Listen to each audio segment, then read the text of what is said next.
right, good evening, and thank you very much for joining me again today. And today is the 15th of February 2026. And today we've got some news. So a lot has taken place today, including a memorial service for the late war veteran, Blessed Geza, who passed away on the 6th of February in South Africa. So his body has been in South Africa between last week, Friday, and yesterday when it arrived in Zimbabwe, and spent a night at the Pala, at Nyaradzo Pala. That is where it spent the night. And today, the body was driven all the way to the rural home of Geza, which is at Sanyati. And unfortunately, the home has still not been repaired. The home is still damaged from the fire. You know that Geza's house was damaged. So people are right now sitting in the open where there is nowhere to shelter. So you can see the house that they found today. So many people were not sure of the state of the house. And unfortunately, the house is still in the same state. It was not painted. It was not repaired. The roof was not repaired. And as you are aware, the car was also damaged. So they also burned down the car. So when they went to attack here, they also attacked the car. And it's unfortunate. Look at the road that Mr. Geza had to travel on. It was terrible. So everything here is painful, and it is a reflection on a man who fought so hard for his country and who ended up being chased by his own comrades. So the ZANU-PF under Mnangagwa has destroyed the lives not only of ordinary Zimbabweans, but also of war veterans. So you can see the war veterans this morning, they all came inside this funeral. So all the war veterans are most of the people that you see here.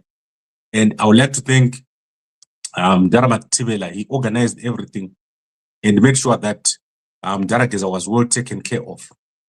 The Ministry of War Veterans under Minister Mavunga did nothing. They didn't even show up. Up to this point, ZBC, Zim papers, no one has announced that Geza passed away. They are just quiet, as if no one died. And yet, this is one of the top war veterans in the country. So people are depending on private media, social media, to be told that Geza has passed away, when he is such a top general. So Geza was one of the top generals in the Zimbabwe National Army. In fact, in Zimbabwe intelligence, was one of the top generals.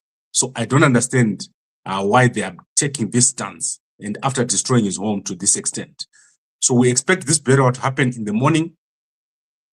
There is nowhere for people to sit. There's no one who was cooking. There was no set up for a funeral. So people are just arriving. And this car arrived less than an hour ago at the Geza family. Also, we've seen that at the funeral, there was no state official. It was all private individuals and war veterans. So these are the people who attended. And Ibo Mandaza, representing the Defend the Constitution platform, was there. So we saw over here, Gary Vume, Ibo Mandaza, and that is the brother of Geza over here. And then you can see the wife of Geza. So the lady in black and white, that is the lady who we saw here in South Africa. That is the wife of Geza. So as I said yesterday, I don't know. I've heard that there is a second wife, but I'm not sure. So I do not know if she is the one on the right here. So I'm not sure. So that will be confirmed tomorrow during the actual burial. So that is how it is. And it's so sad that Geza had to go this way. But I know that in future it will all be addressed. Mnangagwa will go. And when he's gone, people will carry the body of Geza to the National Heroes Eka. Then when it comes to Sarwaka, the burial of Sarwaka took place today around 11 at Sarwaka village. And I understand that that is in Honde Valley. So the burial has taken place. Unfortunately, the network was bad and we're not able to get any footage or anything that took place over there. There was heavy security at the burial of Sarwaka. So one of the rules that they were given was that when they were leaving South Africa, going to Zimbabwe, the car was not allowed to stop anywhere. It was only supposed to stop at the border or at a police station. That was the rule. So Sarwaka was driven straight to his rural home. And then this morning he was buried at around 10 after the body spent a night at home. So as you are aware, Sarwaka is a fighter. We expect him to fight a battle. He's going to find those people that killed him. They can run, but they can't hide. We are going to see an end to this. And I can tell you that Sarwaka is not a person that is going to go without a fight. Sarwaka is a spirit. So that is what he said. Two of the greatest heroes to pass away in 1 week. In fact, separated by just 2 days. That is Sarwaka and Geza over here. And what a sad week that we've had to go through. Then in terms of the burial that is going to take place on Wednesday, there's going to be a burial of the National Heroes Acre of the hero who has been declared. So a hero was declared. Brigadier General Samuel Mpabanga has been declared a national hero. He's going to be buried on Wednesday at the National Heroes Acre in the morning. So you'll be able to go. If you're in Harare, you can go over there. There will be a lot of if expected happenings over there. We expect a lot to happen during that burial. Mnangagwa is expected to speak for the first time after the constitutional amendment was announced. So Brigadier General Mpamanga was 69 years old, and his body tonight will be at Gwanda. He will be taken to 2 rural homes, and then tomorrow he'll be handed to the army, who is going to fly him to Harare by evening. So on Wednesday, we're then going to see the burial taking place at the National Heroes Acre of Zimbabwe. I think this is all I had for today. Let's see the comments over here. Very sad. All veterans are poor. Yes, it's not all, but the genuine war veterans are here.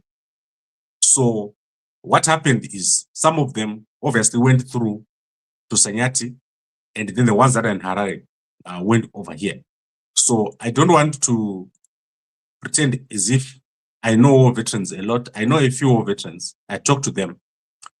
But what I can tell you is this generation must hand over to the young generations.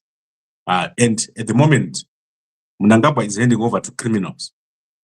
And he is trying to live a destroyed country. So Mnangagwa is living a destroyed country with a damaged constitution, a country where nothing is functional. These war veterans here, you see these army guys here, these are the war veterans. They have to make everything right before they go. Geza has played his part.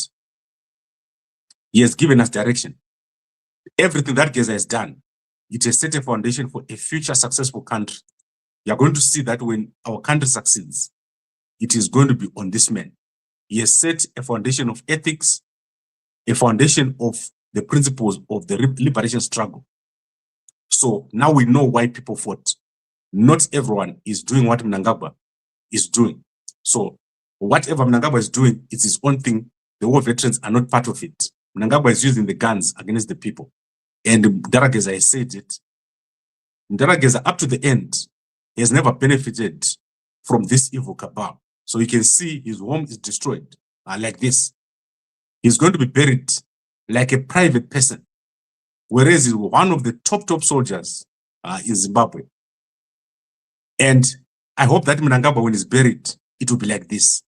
Mnangagwa must be buried the same way. Mugabe was buried like this. Dabengo was buried like this. Let's see what is going to happen to Mnangagwa. I hope that they bury him like this. At his home in Pikita, they must bury him there. And I hope that that happens so that he understands what it means for people to go through what they're going through right now. As I explained, the family of Geza needs help. There is a lot that is required. There are a lot of bills. The war veterans have assisted to move the body to Zimbabwe. Now there's need to help to fix this home, to address all the issues that need to be addressed with the family. The wives or the wife need help. And you can see that nothing that Geza had remained. His time away in exile destroyed everything that he had. So please help. Don't look away. In this situation, it needs help. So you know the numbers of the family.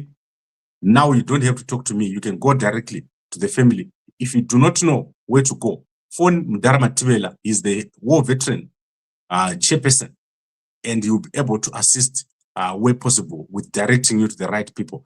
So let's try to make sure that this is addressed. I'm sure that you guys in the diaspora, if you put $10 each, all that is needed here is about 10K, and this house would be amazing. It would be nice. That car will be repaired, which was spent by ZANU-PF thugs who went and attacked Geza's home. I would like to thank all of you for watching, and I really appreciate all the calls. I've had so many calls from many different people over the course of this week. We are moving into a new period now without Sarwaka. We are now looking forward to a new thing.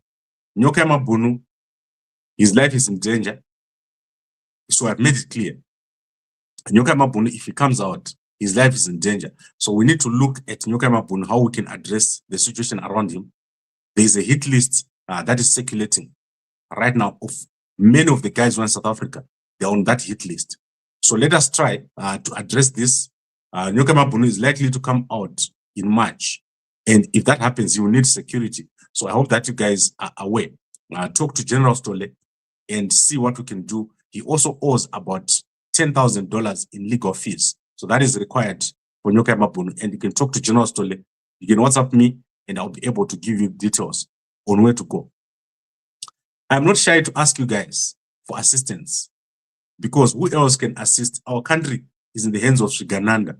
Srigananda has all the money. They also have the platforms to lie.